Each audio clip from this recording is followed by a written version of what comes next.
বিসমিল্লাহির রহমানির রহিম। মোল্লা ইউনানি ও হোমিও দাওয়াখানার পক্ষ থেকে সমস্ত দর্শকবৃন্দকে অভিনন্দন জানাচ্ছি। আজকে আমি অত্যন্ত গুরুত্বপূর্ণ একটি ভিডিও নিয়ে আপনাদের সামনে হাজির হয়েছি। ভিডিওটি শুরু থেকে শেষ পর্যন্ত দেখলেই এর উপকারিতা আপনারা বুঝতে পারবেন।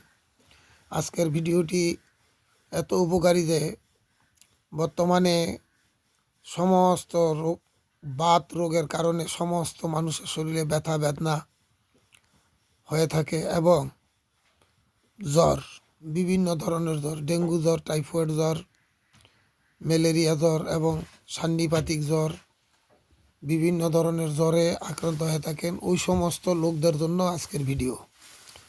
তো এটা একটা বলতেছে জাদুর পুরিয়া মনে করেন এইরকম একটা ওষুধ। যদি এটাকে সঠিকভাবে প্রয়োগ করা হয় তাহলে জাদু মন্ত্র যেভাবে কাজ করে এই রকম কাজ করবে।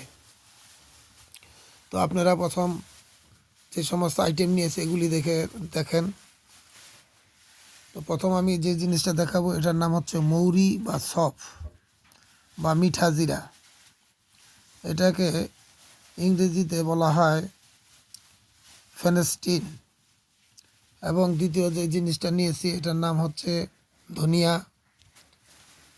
আরবিতে এটাকে কাশনিজ বলে এবং এটা আমাদের রান্নাঘরে পাওয়া যায় মশলায়। এটাকে আমি নিয়েছি। এরপরে তৃতীয় যেটা সেটা হচ্ছে কফি। এই কফি পাউডার আকারে নিতে পারেন এবং বীজ, কফির যে বীজ আছে ওই বীজ হিসাবে নিতে পারেন। অর্থাৎ এখানে এই তিনটা জিনিস এই পরিমাণ নিতে হবে, যেমন 5 তোলা মৌরি, 3 তোলা ধনিয়া এবং 1 তোলা পরিমাণ নিতে হবে কফি। এই তিনোটাকে আলাদা আলাদা পাউডার করে একসাথে মিক্স করে নেবেন। তো আপনার কাছে একটা জাদুর পুড়িয়া কমপ্লিট হয়ে গেল। এমন একটা ওষুধ হয়ে গেল যে এই ওষুধটা সাথে সাথে কাজ করে।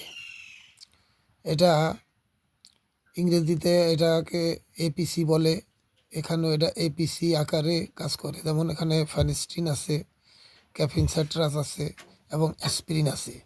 এই মৌরিকে বলা হয় অ্যাসপিরিন এবং এই ধনিয়াকে বলা হয় ফেনিস্টিন এবং কফিকে বলা হয় ক্যাফিন সাইট্রাস। অর্থাৎ এই তিনটা মিলায় এপিসি। এই নামে আপনার অ্যালোপ্যাথি ওষুধ আছে, কিন্তু যদি আপনি অ্যালোপ্যাথি খান তাহলে ওটার সাইড ইফেক্ট হতে পারে, কিন্তু এটার কোনো সাইড ইফেক্ট নাই। এই তিনোটা নিয়ে নেবেন। খাওয়ার নিয়ম হচ্ছে আপনি এটাকে চায়ের সাথে, দুধের সাথে এবং হালকা গরম পানির সাথে খেতে পারেন। খাওয়ার 2 থেকে 5 মিনিটের মধ্যে শরীর ব্যথা থাকলে শরীর ব্যথা ভালো হয়ে যাবে এবং সমস্ত শরীরের ব্যথা, যে কোনো ব্যথার জন্য এটা আপনি প্রয়োগ করতে পারেন এবং যে কোনো জ্বরের জন্য এটাকে আপনি ব্যবহার করতে পারেন। অবশ্যই ব্যবহার করে এটাকে মেসেজ দিয়ে জানাবেন ভালো মন্দ। তো সবাই সুস্থ থাকেন, ভালো থাকেন।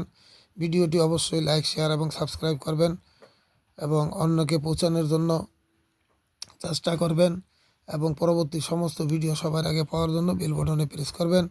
সবাই সুস্থ থাকেন, ভালো থাকেন। আজকে আমি এখানেই রাখলাম। আসসালামু আলাইকুম।